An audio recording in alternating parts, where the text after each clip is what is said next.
সরস্বতী পুজোর সকাল আর শাড়ি পরা বান্ধবীদের সঙ্গে ঘুরতে বেরোনো, ঠাকুর দেখতে বেরোনো, ঠাকুর দেখা, ছবি তোলা, ঘোরা, এটা আলাদাই আনন্দের ব্যাপার। সারা বছর অপেক্ষা করে থাকি এই সরস্বতী পুজোর জন্য।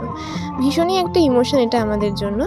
আর দেখো আমরা এখন এসেছি কৃষ্ণনগর ঠাকুর দেখতে, সরস্বতী ঠাকুর। আমাদের প্যান্ডেলে প্যান্ডেলে ঘোরা হয়ে গেছে, তাই ভাবলাম একটু ফটোশ্যুট করা হোক। হাই করে দে।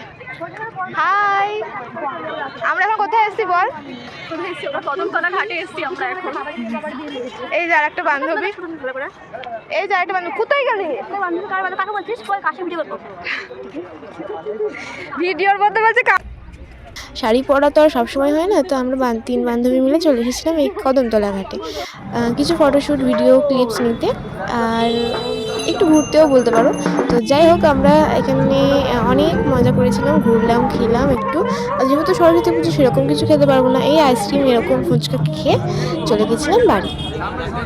দেখতেই পেলে তোমরা, আমরা তিনজনে মিলে দাঁড়িয়ে পুরো হেসে গড়াগড়ি খাচ্ছিলাম। ওটা হলো একটা ভিডিও ক্লিপস নেওয়ার ছিল। এবার আমরা ভিডিও চালু করে দিয়ে আর বুঝতে পারছি না যে কী করব, তো তাই ওরকমভাবে হেসে ফেলেছিলাম আর লজ্জাও লাগছিল।